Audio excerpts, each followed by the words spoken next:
Welcome. This is the Family Presence in Hospitals and Long-Term Care, learning from COVID-19 experiences, and it's so wonderful to see you all here. Some familiar faces, many familiar faces, I should say, and some new faces, so that's wonderful. Next slide, please. So I'm Marie Abraham. I'm the Vice President for Programming and Publications at IPFCC, and today you're going to be learning from my colleagues, Maureen Connor, who we have worked with for a very, very long time, and who is serving as the long-term care engagement consultant in this work. Deborah Dockin, who is the Senior Specialist at IPFCC for Patient and Family Partnerships, and she leads the hospital project. We have Bev Johnson, our President and CEO, who leads the Long-Term Care Project, and Ushma Patel, our Director for Special Projects and Educational Programs, who has been very busy working on both projects. Next slide, please. Let me just go over a few housekeeping items. You all have been muted. If you have questions and comments, please chat them in to everyone. We'll be moderating chat throughout the webinar, and we'll either respond in time or at the end during questions and discussion section. We are recording this webinar, and the video will be posted to our website within a week or two. I don't want to put any extra burden on my colleagues, so it'll be accessible if you want to share it with others. We're also grateful to have Matt Da Silva, who is our technology guru host for today. And if you have any issues with Zoom or with technology, please chat directly to Matt. Next slide, please. So we do have a full agenda, and it's a lot to cover. We're going to just touch briefly on our long commitment to family presence. You're going to hear about two projects that were related to COVID-19. We're going to share the themes and topics that were common as well as unique to the two projects. And then hopefully we will have the time to discuss how those project findings can help prepare for future public health crises. Next. So the two projects that we are presenting today were funded through the Eugene Washington PCORI Engagement Award, a special cycle, which was building capacity for PCOR CER for topics related to COVID-19. So for those of you who don't know about the Patient-Centered Outcomes Research Institute, or PCORI, it is an independent nonprofit research organization, and it was authorized by or through the Affordable Care Act. And its mission is to help people make informed healthcare decisions and improve healthcare delivery and outcomes by producing and promoting high integrity, evidence-based information that comes from research that is guided by patients, caregivers, and the broader healthcare community. So they fund patient-centered comparative effectiveness research. That's the CER, which is, as you can see in this, in their mission, that it is about partnerships. Our two projects, however, are not research. They fall under PCORI's engagement program. So the engagement projects are intended to build the capacity of key stakeholders to participate in future research. We are so very grateful for PCORI's support for both of these projects, and you can learn more by visiting their website. And after I finish talking, I'll put in the website to link you to their engagement awards. Next slide, please. So as I said, IPFCC is known as a leader in promoting and supporting family presence and participation. Next slide, please. Let me just take you through a little journey. We began as the Institute for Family-Centered Care in 1992. That was our name back then. We changed it to reflect the work we were actually doing, with a commitment to family presence and participation in all healthcare settings. In 2003, we published a very comprehensive guidance resource, changing the concept of families as visitors, supporting family presence and participation, which highlighted not only or offered guidance, but also highlighted some of the hospitals that were doing wonderful work.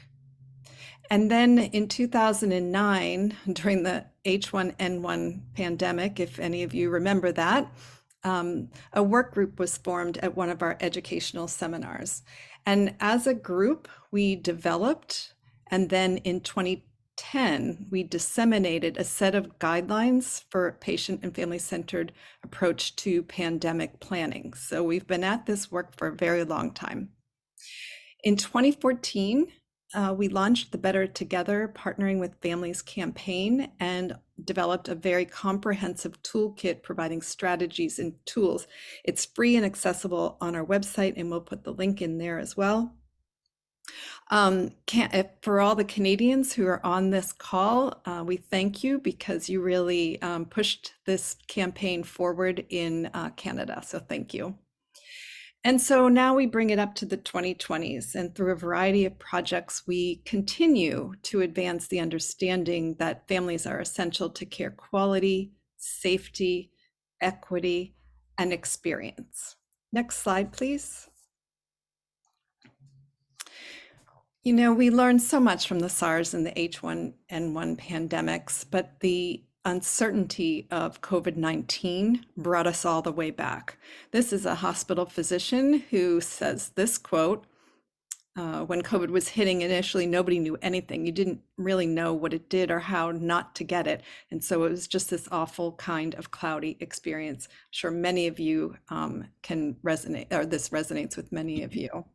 I just want to mention that Liz Crocker, who's one of our board members, wrote a very insightful commentary about the impact of COVID-19 titled "We've Been Here Before, Learning from the Lessons of the Past."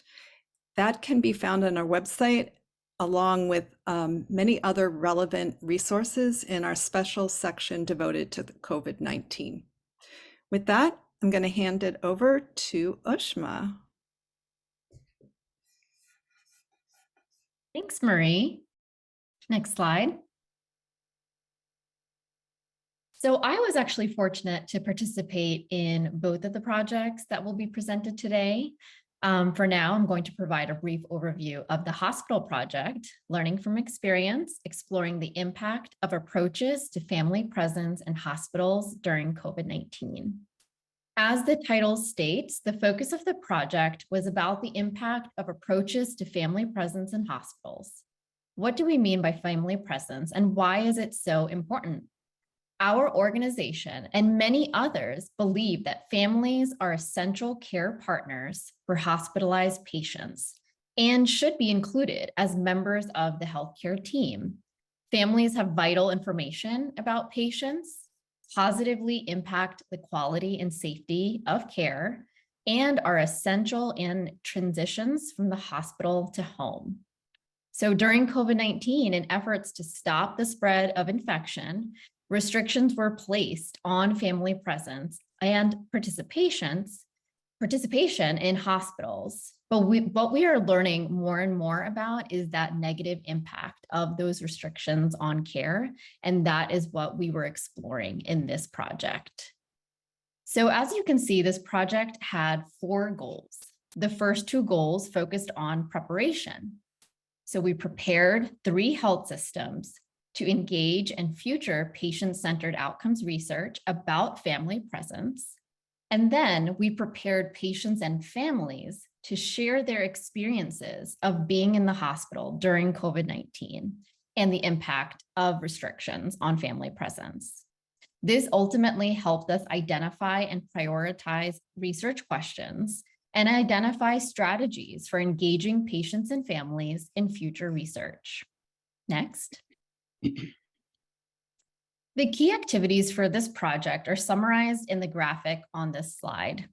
We first established a core team at each site to work with us on all project tasks and conducted an initial planning or kickoff meeting with this team. This helped all of us get on the same page, set expectations, and of course, further build a relationship with each site. After this initial meeting, we then conducted 3 virtual meetings with each of the site teams. We then summarized findings about the various themes and topics and questions across these sites. Then we came together as a larger group with teams from all 3 sites and prioritized the topics using interactive ranking exercises in Mentimeter. Next slide. So we were very grateful to partner with 3 different project sites across the US. And I know on behalf of all of us at IPFCC and PCORI, we were so grateful for your participation. So first we had Johns Hopkins Bayview Medical Center, located in Baltimore, Maryland, Intermountain Health in Salt Lake City, Utah, and finally, the University of South Carolina Patient Engagement Studio in Columbia, South Carolina. And you'll see many of the members of these core teams today on the webinar, so feel free to chat on with them. Next slide. Each of the 3 sites assembled a team of patients, families, and clinicians to participate in the project. Each team was comprised of about 11 or 12 members, with almost half who were patient and family partners. And in total, across all 3 sites, we had 15 patients and families, representative of the communities served by these 3 different health systems and who were hospitalized due to COVID-19. They were recruited and supported to actively participate in the project and share their experiences. Among those stakeholders were Spanish-speaking patient and family partners. So for virtual meetings that included the Spanish-speaking patient and family partners, we made sure to have an interpreter join that could help convey the information. Next slide. So this slide shows the process we used to develop themes and topics. All meetings were conducted in Zoom and thus recorded. We then developed a transcript for each recording, analyzed the transcript, and then we coded for themes and topics across all of the data, and then summarized the data and shared it with each team for feedback. It was critical to our project that we engage and collaborate with the 3 site teams along the way. Next. So while I wish we could go into a lot more detail about the specifics of each activity and the analysis process, we do have a very packed agenda today. I encourage you to check out the 2 new resources that have come from this hospital focus project. So the first new resource, titled Themes, Topics, Questions, and Recommendations, summarizes what was learned from the key stakeholders. So the resource breaks down the 10 total themes and topics. So for example, some of the topics included were the impact on communication and information sharing, the impact on patient care, and the impact on decision-making. Now, these are just a few examples. For each key theme, we suggest potential research questions that could be studied further, and these questions were all generated across the 3 site teams from members from all of the teams. This resources increases awareness of the impact of restrictions on family presence and participation, generating interest in patient-centered outcomes research in this area, and informs the health system decision-making process in the event of another public health crisis. Now, the diversity of the patients and families who participated in the project, as well as the reliance on virtual meetings, presented challenges, as well as new opportunities for engagement. So this second resource, titled Strategies for Engaging Patients and Families as Stakeholders, outlines the lessons learned about engagement and offers guidance to researchers and others. A tool is also included in this resource to assist in implementing strategies for meaningful engagement. Next slide. So both resources suggest direction and strategies for the future. both for patient-centered outcomes research and for institutional decision-making. Each also explicitly incorporates the richness of the lived experience shared in this project, reminding us of the power of stories to affect change. So as this slide powerfully shows, COVID-19 and the subsequent restrictions on family presence at the hospital level had a huge impact on each of these key groups. This slide gives you a preview of the emotions, the challenges, and the overall impact on the patient level from someone who couldn't communicate and felt like there was nobody there, which then impacted families who weren't able to say goodbye. And then throughout it all, the pressure and stress on staff and clinicians providing care. So this is a preview of the type of stories that we heard throughout our project, and we'll actually hear more later in the webinar when my colleagues discuss the common themes across both the hospital project and the long-term care project. So for now, I'm actually going to turn it over to Bev, who will be providing you with a summary of the long-term care project. Thank you so much, Ushman. Wonderful to hear you reflect about that important project. I know today that many of you are from acute care settings, mostly hospitals, and I hope that our long-term care project will build on your understanding about concerns during the pandemic across the continuum of care. There's so much that we can share and understand from the perspective of patients, residents, families, staff, and clinicians.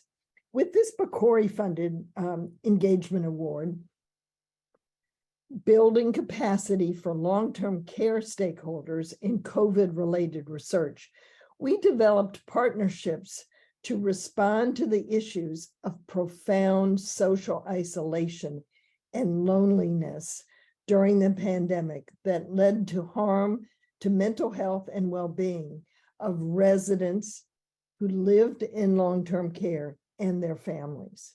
Next. Our goals were to learn directly from residents and families about their experiences during the pandemic and establish partnerships among all stakeholders to begin planning for future patient-centered outcomes research, comparative effectiveness research, to improve responses to a future pandemic or infectious disease outbreaks or other disasters. Next, please. We had an incredible National Advisory Committee, affectionately known as the NAC, bringing broad expertise in long-term care, in advocacy, policy, innovation, environments, and research. A long-term care resident and family member were also full members of the NAC. Partnering with residents and families was central to all the work on this project.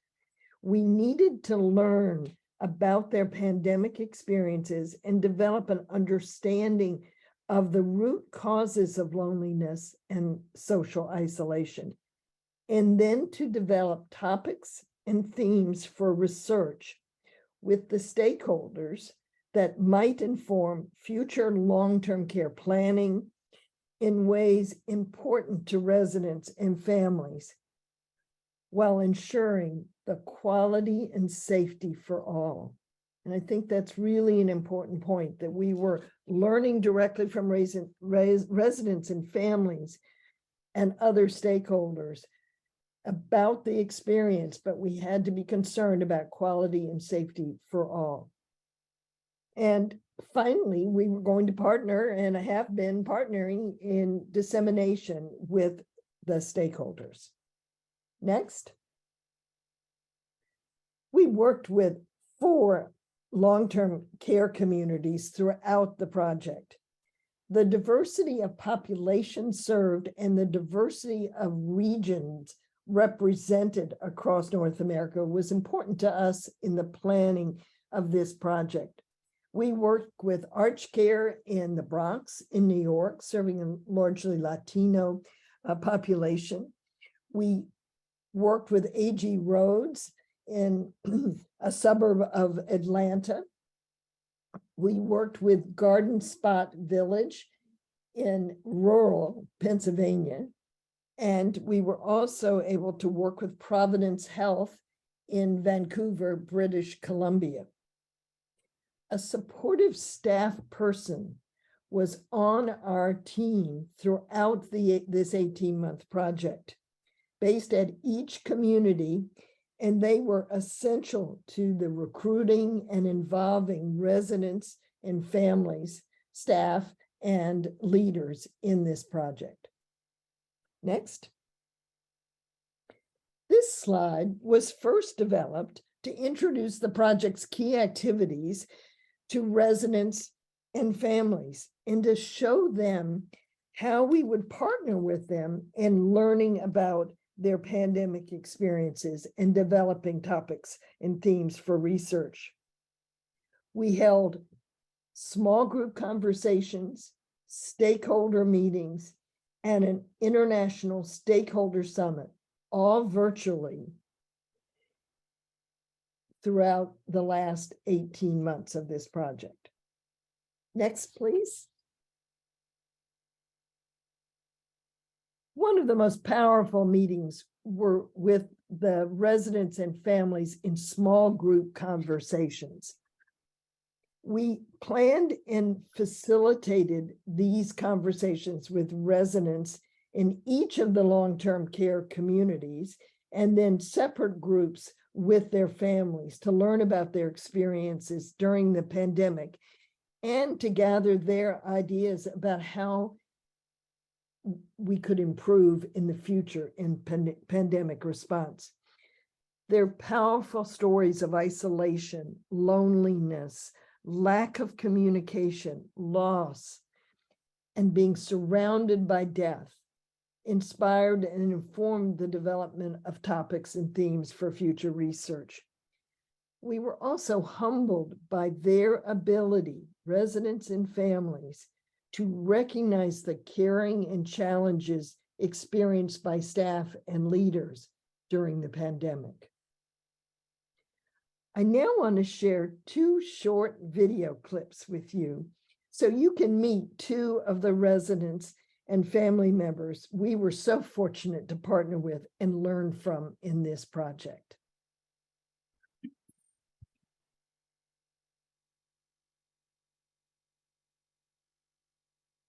Good afternoon, everyone. My name is Devorah Greenspan, and I am a resident in a long-term care home. I am also a member of my leadership team in the home, and I am a member of the advisory committee for OARC. Today, I would like to speak to you about my experiences during the pandemic. I can tell you right now, I would never want to go through that again. All I saw was my PSWs. All I saw were their eyes. You know, these ladies with the masks on their faces. I couldn't imagine how upset residents with dementia would get when they saw these ladies with the masks on their faces. And oh yes, and they wore these PP outfits, the yellow gowns with the head covering and the feet covering and the hands covered. And it was like I was on the moon with these people. One of the most important features about being locked up was the fact that I had no human contact. I could not see my family that lives in Ottawa for 2.5 years. My name is Dick Morris. My wife Jane and I moved into Garden Spot Village, a retirement community in Pennsylvania, back in 2001. In December 2020, Alzheimer's disease finally took her after 4 years in our skilled nursing facility. I was her full-time caregiver for almost 10 years. before and even after she entered skilled care. Meals, clothing, laundry, supplies, recreation, you name it, I did it, and willingly. We had been married for 67 years, but during the last 8 months of her life, we were forcibly separated. Pandemic regulations insisted that since I was not a nursing home resident myself, I must be a visitor, although I was still living only a 5-minute walk down the hall. Administration of our retirement community was sympathetic, and they agreed that normally and personally I was no risk, but they had no choice. Regulations said no visitors. I can't tell you how that affected Jane because I couldn't see her, but it wasn't easy for me. And now any essential services that I had volunteered had to be done by paid staff. Nobody questions that healthcare staff, medical professionals, clergy, housekeeping, etc., all need access, but they all have lives outside their job and they are themselves potential carriers. These dear souls get training in infection control. We could offer instruction to family members.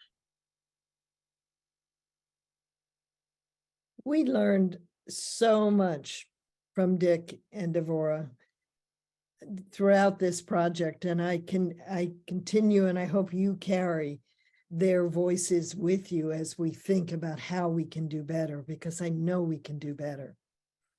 Those of you who work in patient safety may recognize the fishbone diagram here.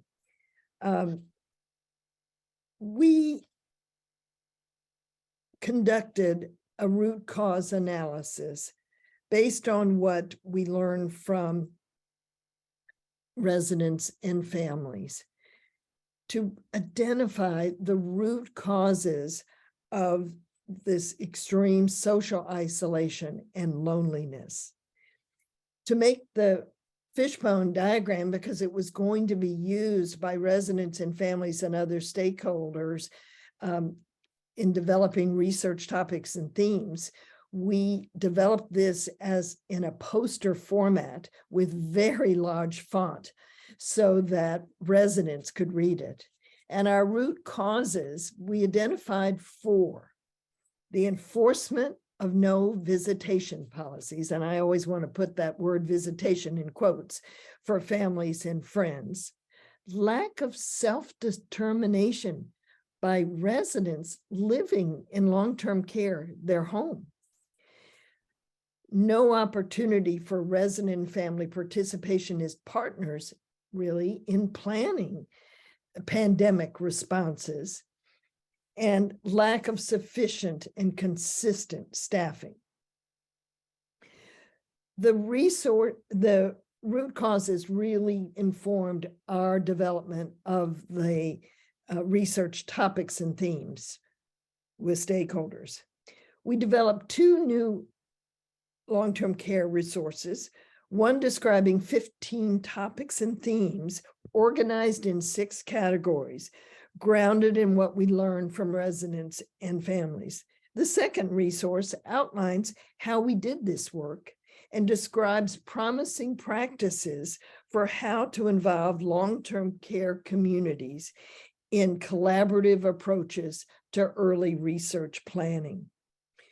Both resources have a listing of current relevant articles that may be very useful to you in your work going forward. And they can be downloaded from our website in the new section on long-term care partnerships. Next, please. Shortly, Deborah Dawkin and Maureen Connor will continue this discussion and explore in more detail common learnings across settings, as well as some of the unique differences. But first, I want to speak to a major project finding, which I think, based on your questions that you sent us ahead of time, the affirmation of the importance of family presence was key to our learning, built on our previous commitment to family presence. It was very clear across both settings, hospitals and long-term care, that the impact of restrictions on family presence had a significant negative impact on health, mental health, the well-being of patients, residents, staff, and clinicians. And I also think on leaders. In hospital settings in particular, there appeared to be an impact on quality and safety of care as well. I think we can develop an even deeper understanding of the importance of family presence in seeing and hearing the words of those most directly involved. A family member shared the confusion felt by her husband who was living in long-term care when she was labeled a visitor. In his words to her, he said, "You are my wife, but I am your husband." Quote, "Not a visitor." And you can feel the sadness in the voice of a nurse working in a hospital with this forced separation of patients from their families. We will now continue sharing project findings. And Deborah, I think you're going to pick it up from here. Thanks, Bev. So you've summarized our overarching learning from both projects, namely the critical importance of family presence. And now Maureen and I are going to break that down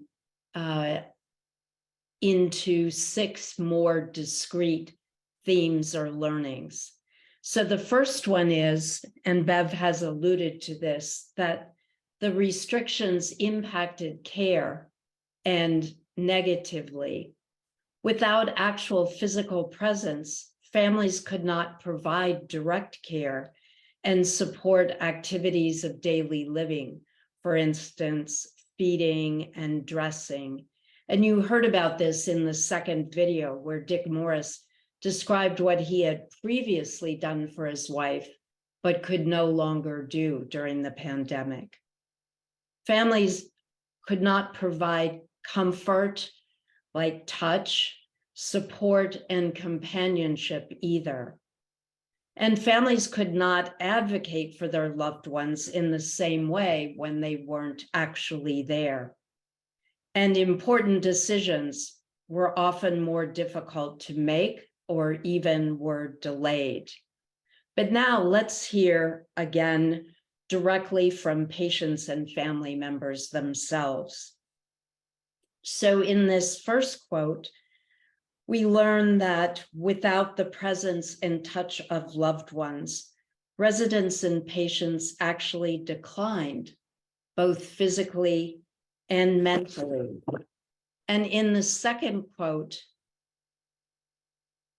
we also learn that without the long-standing knowledge that families have of their loved ones, important changes in patients and residents, and again, those could be both physical and emotional, were missed and didn't become part of diagnosis and care. Maureen, what about the impact of the restrictions on communication and information sharing? The lack of family presence had a profound impact on communication and information sharing. Information about patients' prior history, particularly as it relates to use of or problems with medications, was unknown. Also, without families being present, vital information important to decision-making may be missed. And here, technology did not compensate for the lack of family presence.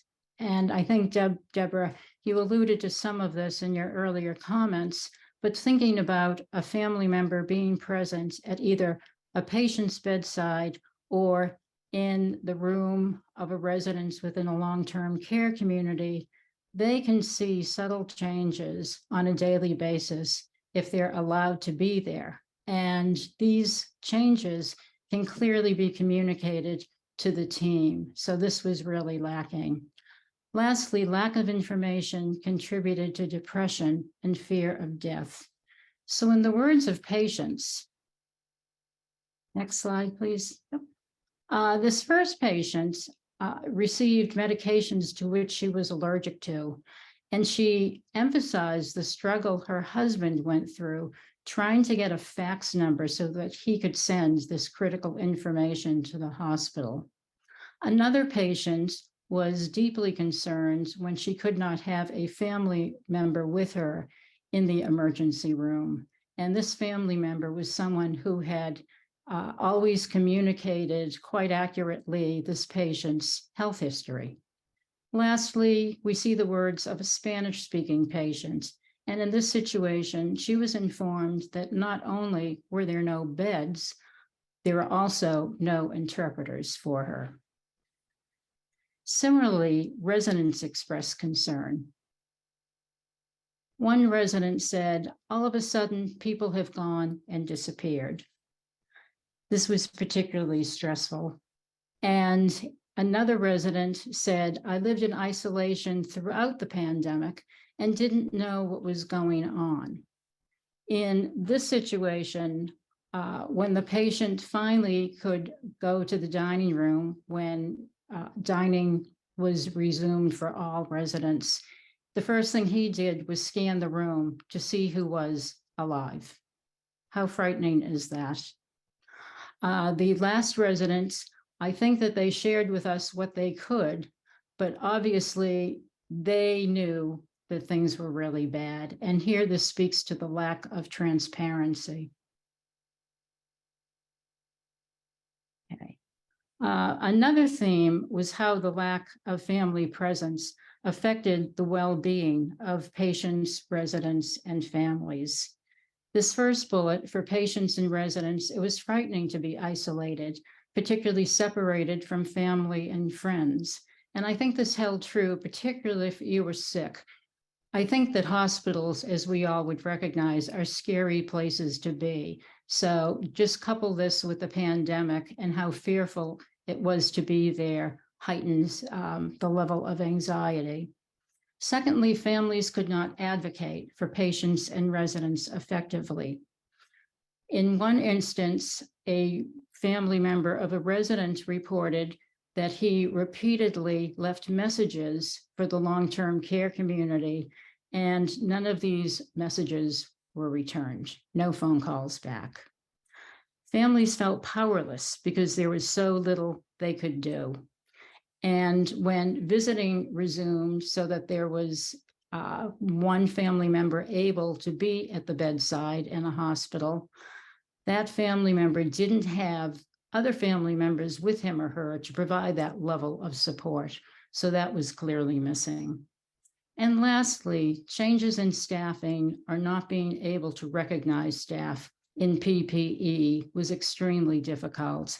And I think Devora, in the video clip you just saw, expressed this very well. I think one thing we need to remember is that a long-term care community is a home. And this is where residents and families develop relationships with the staff.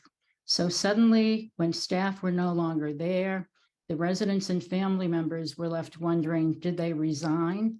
Or actually, did they die of COVID? A patient and family member expressed concern in the following slide.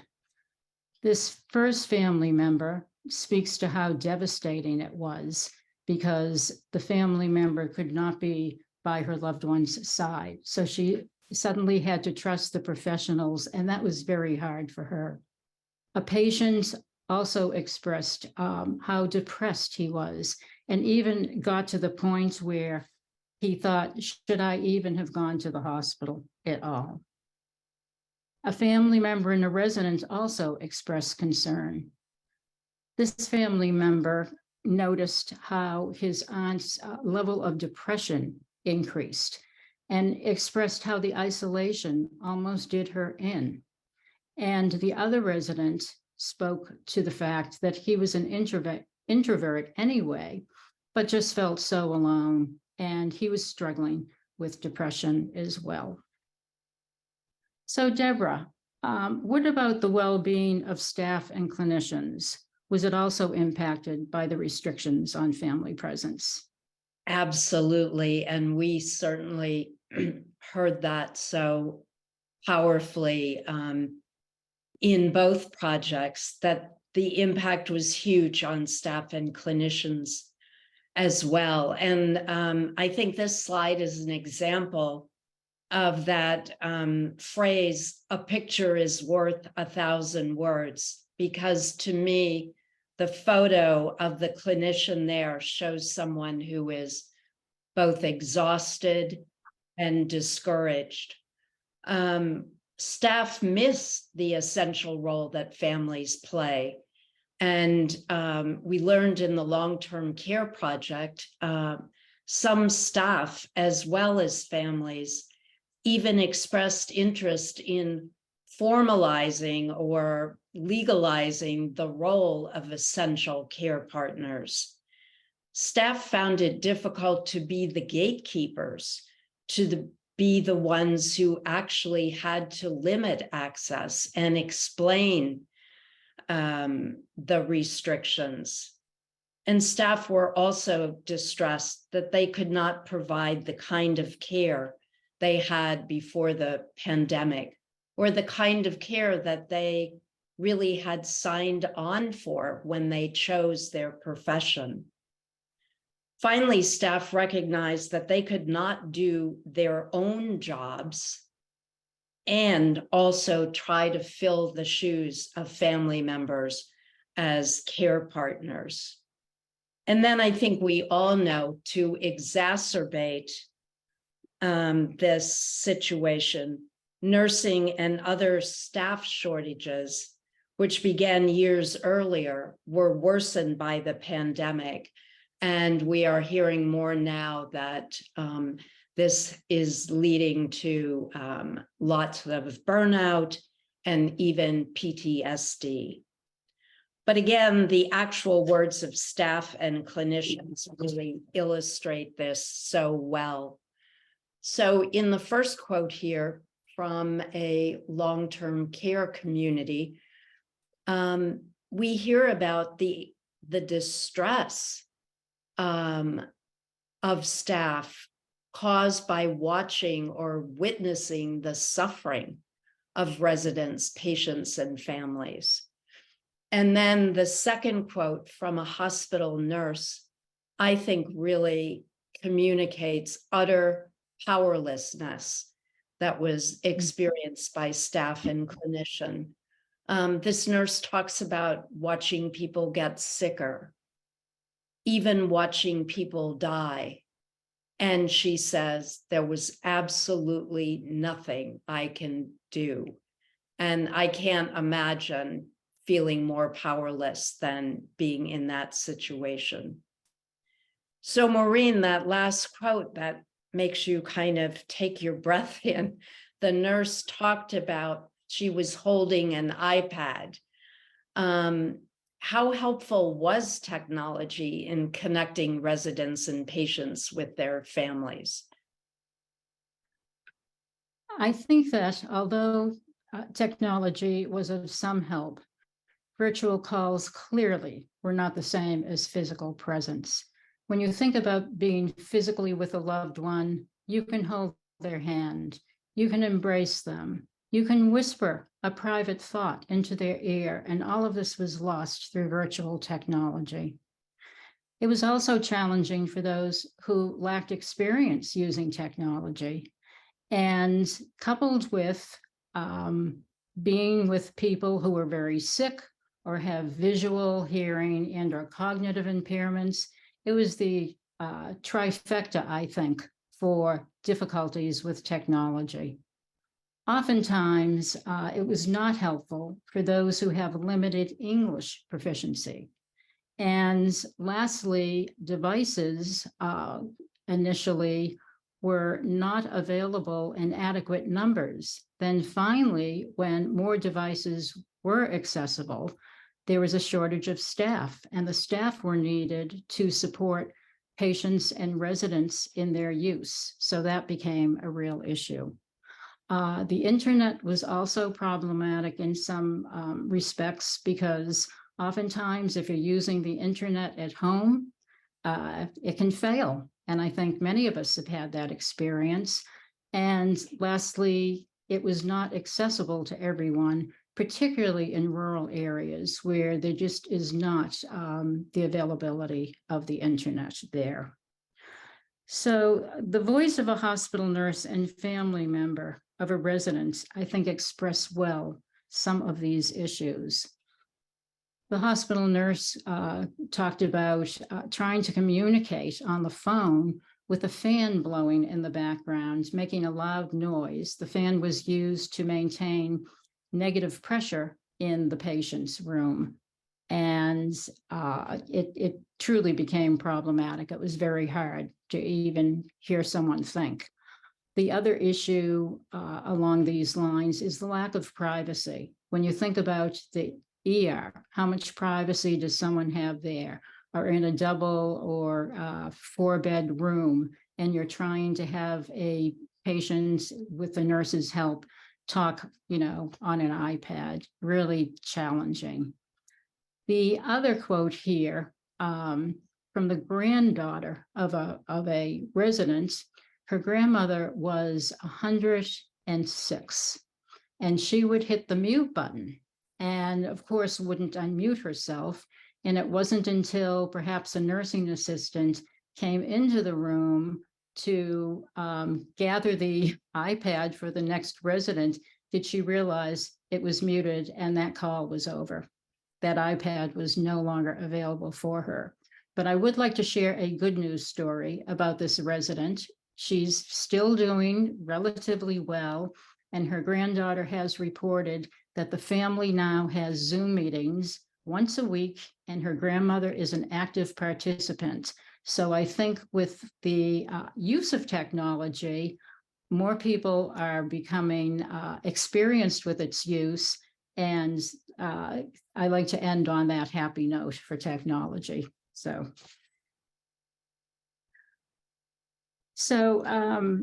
Deborah, both projects brought together diverse stakeholders, and they shared their experiences in virtual discussions.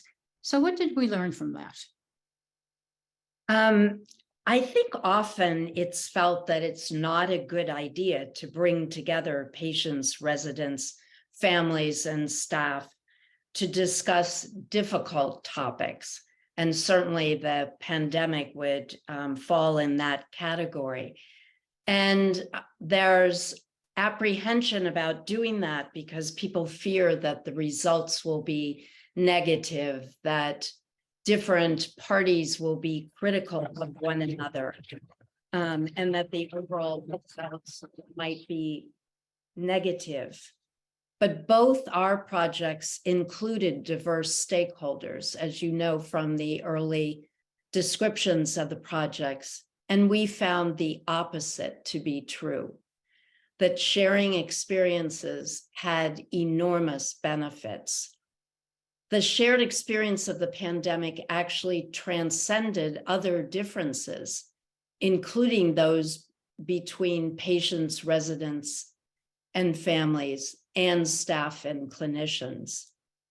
And that somehow hearing different perspectives highlighted the commonalities of the lived experiences, including across the continuum of care, as we could see with both hospitals and long-term care settings. And finally, and Bev alluded to this earlier, sharing experiences led to mutual understanding and respect. In the hospital project, we heard often from patients who spent days and even months in intensive care, and they had only the most positive things to say about staff and understood the extreme stress that staff was under. This mutual understanding really evolved from bringing people together. But again, the actual words of those stakeholders express it better than I do. So in the first quote on this slide, we hear about the benefits of sharing difficult experiences, of knowing that you're not alone. Or in the second quote, finally having an opportunity to talk about your anxiety, your frustration, even your grief with people who would truly understand. And then in our, on the next slide,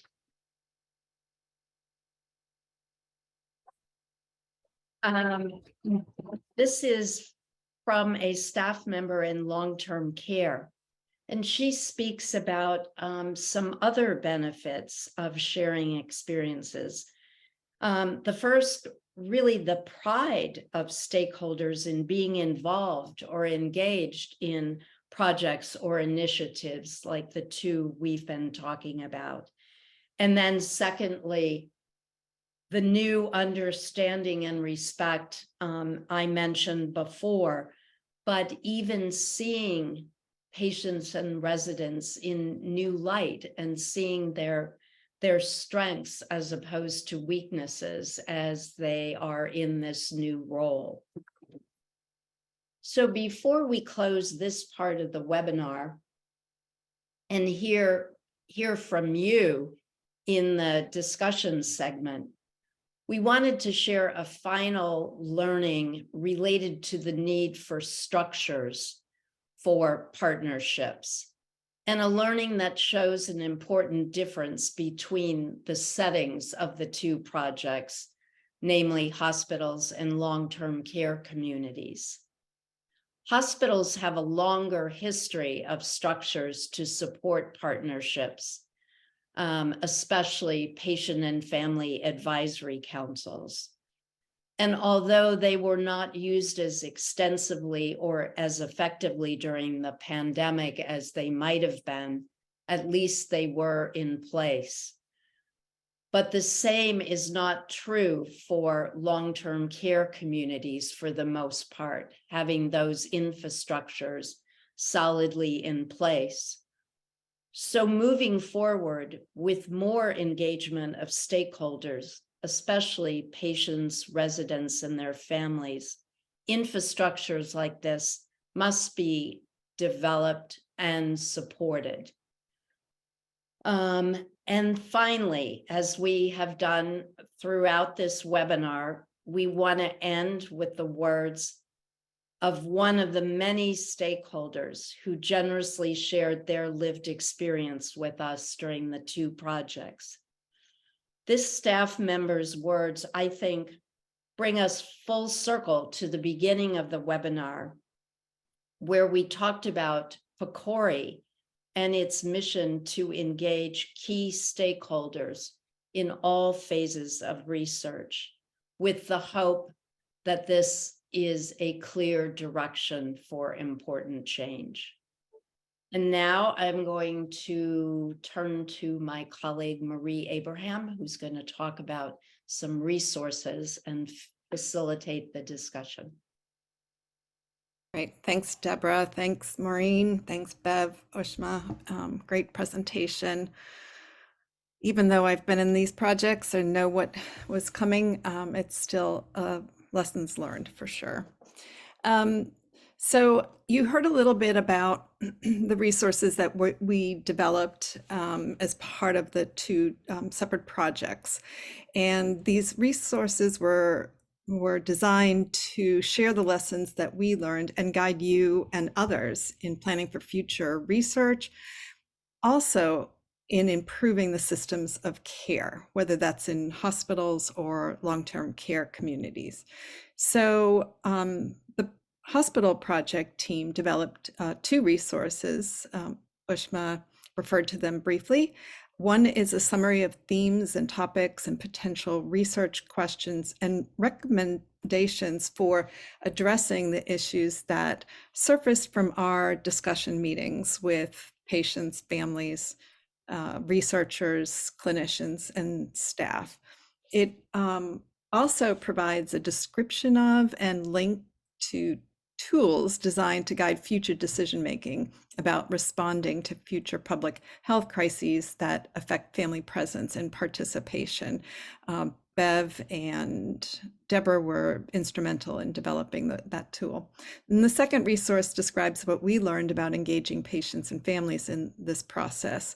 So that includes vulnerable populations, and it also provides a planning tool to help readers take the strategies that we learned from and engage patients and families in planning for research and in change. And then the long-term care project, I think Bev described these quite well. The first one describes the root causes of isolation and loneliness that was experienced during the pandemic and summarizes the key themes. It also has a wonderful comprehensive list of resources at the end of the resource. So that's terrific.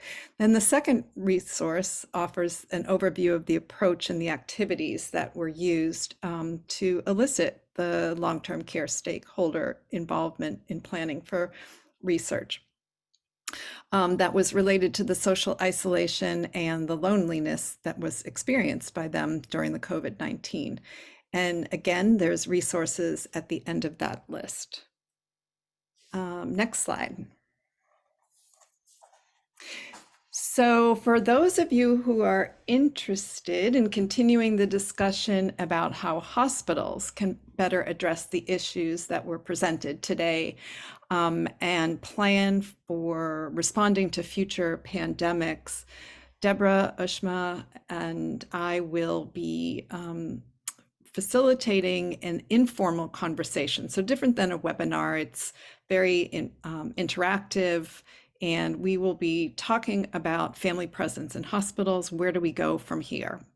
So these sessions provides a space for sharing experiences and ideas. We want to hear from you all. You've been hearing a lot from us today, but it gives everybody a chance to share.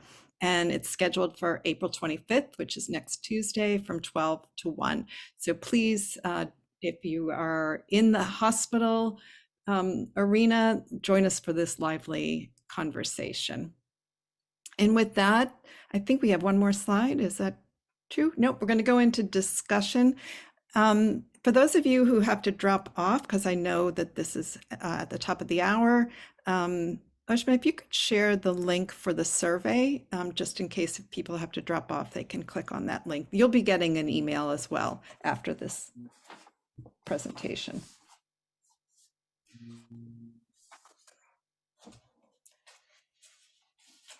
There it is. Thank you very much. So let's move into discussion. Give another few seconds if anybody wants to capture that survey link, but let's move into our discussion. We want to hear from you. Okay, Matt, I think you can stop sharing. Great. And anybody is welcome to come on video, and we will get to some of your questions. I know we have had some questions chatted in, and I think Bev is going to kick it off with some response to one of them. But for the rest of you, or all of you, just think about how might you take what you heard today to help you and your colleagues move forward. So that's a question just to give some thought to for our discussion. But Bev, I know that there was a question in the chat that you wanted to respond to. Sure. I thought Linda, you worded it very well about these draconian policies and did they really prevent transmission? And it made me think about a couple of things. First of all, almost immediately in March 2020, all the work that Marie described earlier of Better Together, and in Canada, their work, both in US and Canada, to change the concept of families to families as visitors to families as partners, just went out the window. And I understand that for maybe the first 2 or 3 months when we were trying to figure out and understand the pandemic, but thereafter, changes should have been made. And we did, and I will give great credit to our friends in Canada. They have developed a lot of materials and resources that those of us in the US can adapt and use, in calling families essential care partners. We just call them family partners. They call them essential care partners. And I think that changes how you view. It doesn't mean you invite all the people you know to come to your hospital or your long-term care, but someone who's essential to your care should be included and taught how to do it safely. There's a study that came out from a French researcher, Kevin Charras, where he looked at long-term care, and it was published sadly in 2022, because maybe we would have done some things differently. But what he found in an early study during the pandemic in Brittany in France was that, yes, there was definitely some reduction in transmission if you restricted in-room dining, daily access to out of doors, and cessation of family visits. What long-term care did in addition to that was they quarantined, as you saw with Devora, basically people locked in their room. And they, for the most part, stopped all activities. And what his study was showing is that type of extreme restriction was not necessary. They could have broadened that. And there's a lot of work in between there. And I think excuse me, Bev, I'm also reminded of, it was a fairly early study. I mean, some people jumped on board because we were able to include it in one of our early resources. There was a study done in the Netherlands of 40 long-term care facilities. And when they first let family members come back in, and I don't remember how many, but there was no increase in the level of infection. And I think that was an important early study. And well, one of the recommendations going forward that might help us make better decisions is with the incident command center that's in every single hospital. And it should add to its priorities of safe spaces, safe staffing, safe supplies, safe equipment.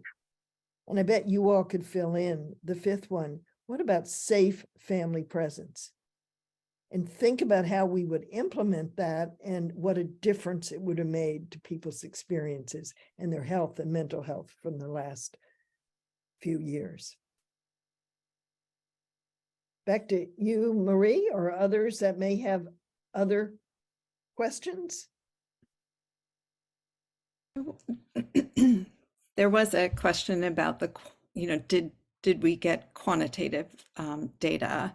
Not in these projects. This was mostly qualitative. So through the discussion groups, and again, it wasn't a research project. It was an engagement project. So I'm going to add the healthcare excellence in Canada. They have a great a section on their website about essential care partners, and I'll put it in there. And they also have some good resources for reintegrating essential care partners after while in COVID, because they were doing that. So there is a questions. I'm trying to read the chat. It's going fast. Yes, thanks, Ruth. Yes, we keep learning and we keep learning. The field keeps learning, and unfortunately, we don't remember what we learned. Um, all right, so Paula has a question. Could CMS, and I think it's IPFCC and infection prevention partners start now to develop an education program for the essential care partners, and develop their contracts about their agreement. So, Paula, I'm gonna post in the link. Somebody else, Bev, Deborah, Maureen, if you want to respond to this while I'm just posting the link to healthcare excellence. Great. And maybe you could also post the link to our COVID second publication, Deborah. The emerging best practice. Right, because that has some really useful information and a lot of description of what healthcare excellence has done. They Yeah, have I can do two that. major areas. One is called Essential Together, and that is their work. And they have videos and they have protocols for how a hospital can implement an essential care partner. So I think that speaks to post-pandemic, if that's what we're in now, as we emerge from the pandemic.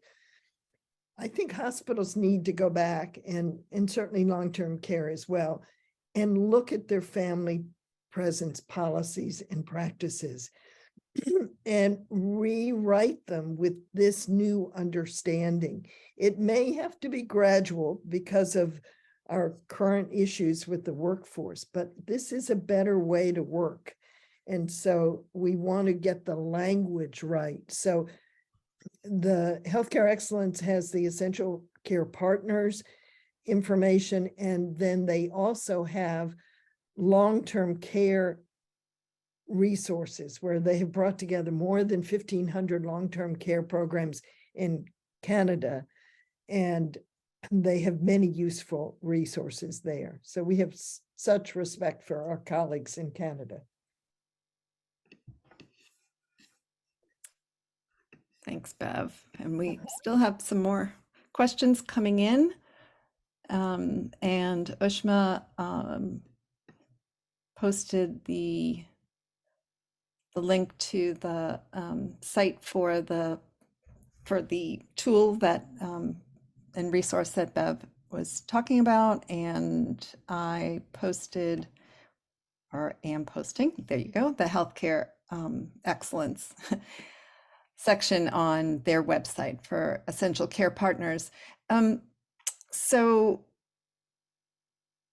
here's a good question, and I think you may have responded to this a little bit, but is the industry conducting lessons learned conversations in meetings about this topic? It's a great question from Sue, and I'd be interested in hearing if anybody's doing that, even from any of you, if you've started doing that. It's a wonderful idea. I hope somebody will chime in about it. I think it's important to happen at the hospital level, at the long-term care level. But I think, our colleagues at the American Hospital Association, at the American Academy of Pediatrics, some of you I know are from newborn intensive care. Even though in pediatrics you did better than the rest of healthcare, we still, said only one parent and you can't switch out during a day, and so many restrictions that made it really hard to be an essential care partner for your baby or for your child. Mm-hmm. So Thanks. I did see a question, is there an honorarium? And just so everyone's aware, residents, patients, family members, and staff were provided with a small honoraria in acknowledgement of their contribution to both projects. Thank you. Yeah. So Heidi has a question about any children's studies done. And Heidi, There's many people on, or many, there's several people on this website that I know I work with in newborn intensive care for the Vermont Oxford Network Collaborative. And I hope that some of you can join us because I think that's a discussion we can have. I don't know of any studies in the, well, that's not true. I haven't looked up any studies in children's, but I'm assuming that there are some studies being done on the impact on children's or in children's pediatric settings.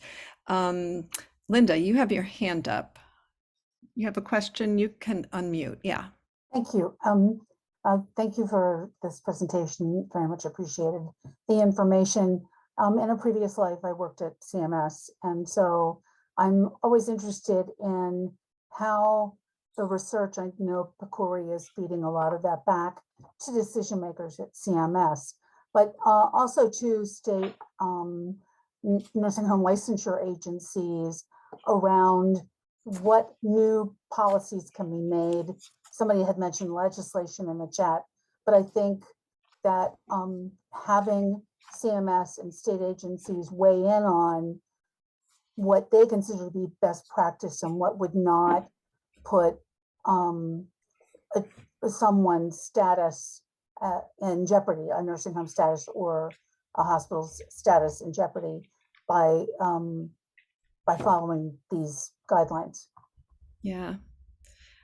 I was trying to find a study I looked at the other day, and I couldn't find it before this webinar, about that showed that actually family presence did not increase infection rates.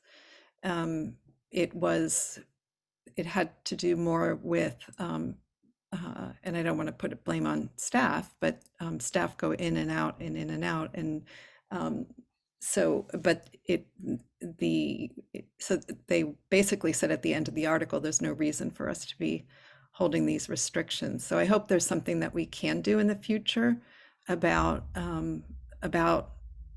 either legislating or could there be some regulations around family presence.